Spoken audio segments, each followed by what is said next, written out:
नमस्कार दोस्तों अगर आपने इस वीडियो के ऊपर क्लिक किया है तो ज़रूर ही आपकी जिज्ञासा रही होगी कि आपको मक्का और मदीना का इतिहास जानना होगा।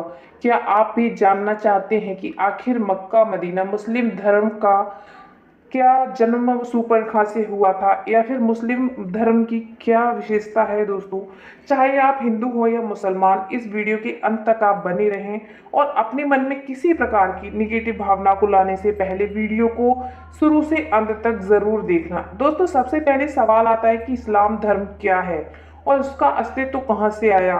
अब दोस्तों, हमको ये नहीं लगता है कि खुद इस्लाम धर्म को मानने वाले लोग ये जानते होंगे कि उनके धर्म की सबसे पहले शुरुआत कहाँ से हुई।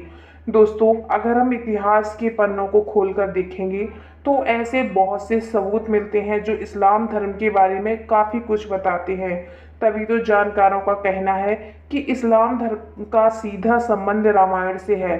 दोस्तों, रामायण के युद्ध के दौरान भगवान राम और उनकी सेना ने सभी राक्षसों का वध कर दिया था, लेकिन सिर्फ शूर्पणखा का वध नहीं किया गया था। उसकी नाक और कान काटकर छोड़ दिया गया था, जिसके बाद शूर्पणखा अपना चेहरा कपड़े से छुपा के रखती थी। अपने भाई रावण की मृत्यु के बाद शूर्पणखा अपने पति के साथ सूखलाचार्य के पास चली गई और जंगल में उनके आश्रम में रहने लगी। दोस्तों, रामायण के युद्ध के बाद राक्षसों का वंश खत्म न हो जाए, इसलिए राक्षसों के गुरु शुक्राचार्य ने शिव जी की आराधना करी और भगवान शिव प्रकट हो गए। दोस्तों, भगवान शिव ने अपना स्वरूप शिवलिंग शुक्राचार्य को देकर कहा, जिस दिन कोई हिंदू या इस शिवलिंग पर गंगा जल चढ़ा देगा उस दिन राक्षसों का नाश हो जाएगा। तब तक के लिए जाग और राक्षसों का वंश है वो इसी से चलता रहेगा।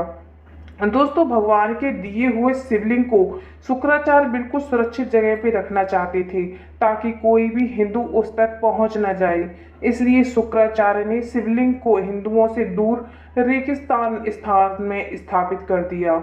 इसलिए दोस्तों, लोगों द्वारा कहा जाता है कि मक्का मदीना में शिवलिंग मौजूद है, जिस पर अगर कोई हिंदू गंगा जल चढ़ा देगा तो पृथ्वी पर मौजूद सभी मुसलमानों का सर्वनाश हो जाएगा। दोस्तों, लेकिन इन बातों को बेतुकी और बकवास बताते ही कुछ लोगों का कहना है कि ऐसा कुछ भी नहीं है, परंतु अगर हम पौराणिक कथाओं की माने तो ये वही शिवलिंग है जिसे शुक्राचार्य ने हिंदुओं से बचाए रखने के लिए रेगिस्तान में छुपाया था।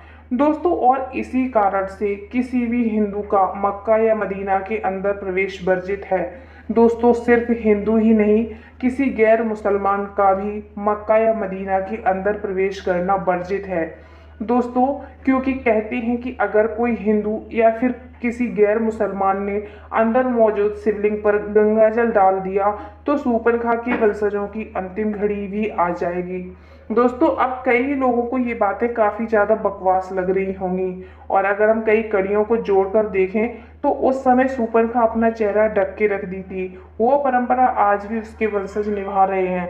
आज भी इस्लाम धर्म को मानने वाली औरतें अपना चेहरा ढक के रखती हैं। तभी तो इस दुनिया में एक बहुत बड़ी संख्या में लोग मुसलमानों को शूर्पणखा का वंशज कहते हैं। दोस्तों, अगर गौर किया जाए तो राक्षस गुरु शुक्राचार्य ने उन्हें वरदान दिया था।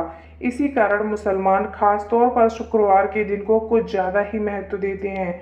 अगर से सारी बातें सुनकर आप सोच रहे हैं कि इस्लाम धर्म पैदा कैसे हुआ, तो सबसे पहले हम आपको ये बता दें कि इस्लाम कोई धर्म नहीं बल्कि एक दिनचर्या भी है। यहाँ पर मजहब का मतलब होता है दोस्तों अपने कबीले के करों को बढ़ाते चले जाना है, यानी कि अपने कबीले में रहने वाले लोगों की संख्या को बढ़ाते रहना है।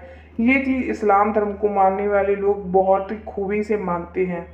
दोस्तों, तभी तो चाहे बच्चा पैदा करना हो या फिर जबरन धर्म परिवर्तन कराकर लगातार मुसलमानों की बढ़ती संख्या करवाना हो, तो ये सारी चीज़ें इस्लाम धर्म में काफ़ी ज़्यादा मानी जाती हैं।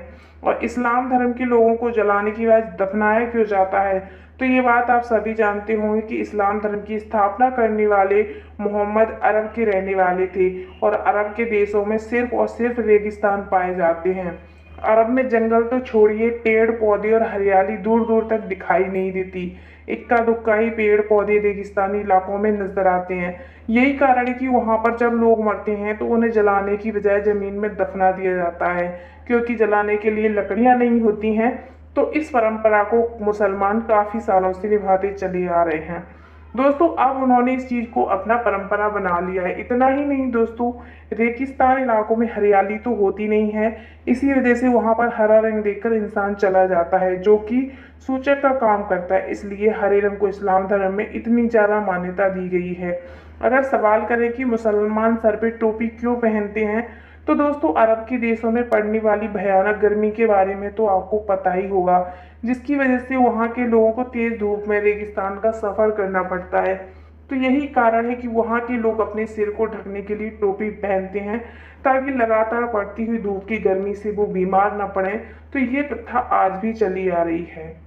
दोस्तों ये लोग एक ही कबीले के खानाबदोश होते थे, इसलिए आपस में ही भाई बहन का निकाह हो जाता था। इसलिए उन्हें शादी करने के लिए कहीं दूर रिश्ता ढूंढने की ज़रूरत नहीं पड़ती थी। तो वो लोग शादी करने से पहले इस बात का जरूर ध्यान रखते थे कि जिसके साथ वो शादी कर रहे हैं वो उसका सगा भाई या बहन ना हो बस। दोस्तों अगर कोई चाचा मामा वगैरह का लड़का लड़की होता है तो वो लोग उसके साथ आराम से शादी कर लेते हैं। दोस्तों इसी तरह काफ़ी ज़्यादा इस्लाम धर्म से जुड़ी हुई बातें हैं जो हम आपको आज की वीडियो में बता रहे हैं। दोस्तों अब आप हमारे मुसलमान भाई बहनों को ये सारी बातें सुन के बहुत ज़्यादा बुरी लग रही होंगी कि हम उनके धर्म के बारे में ऐसा कुछ बोल रहे हैं, पर हमारा इरादा किसी के भी धर्म को ठेस पहुंचाना नहीं है, बल्कि हम तो आपके सामने कुछ ऐसे फैक्ट्स रख रहे हैं जो पूरी तरह से लॉजिकल हैं, और अगर आप उन पर गौर करेंगी तो आपको समझ में आ जाएगा जो हम कह रहे हैं वो वाकई में सच है। मैं ही नहीं, ऐसे बहुत सारे फैक्ट्स हैं जो और भी कहे आपको बुरे लग सकते हैं अगर मैंने आज की वीडियो में आपको बता दिया तो मेरा इरादा किसी को दुख पहुंचाने का नहीं है। मैं सिर्फ अपना वीडियो डाल रही हूँ और अपनी बातों को आप लोगों को तक पहुंचा रही हूँ कि जो वाकई में सच हो सकते हैं। इन सब की सबसे ज़्यादा हैरान करने की बात तो ये है कि इस्लाम धर्म को मानने वाले लोग खुद को ये नहीं जानते हैं कि इस्लाम धर्म का जन्म कहाँ से हुआ है, इस्लाम धर्म की स्थापना कहाँ से हुई। लेकिन अगर आप एक सनातनी हैं और अगर आपने मेरा ये वीडियो देखा है, तो अगर आप सनातन धर्म के लिए वीडियो को एक लाइक और चैनल को सब्सक्राइब तो कर ही सकते हैं। दोस्तों थैंक्स फॉर वॉचिंग।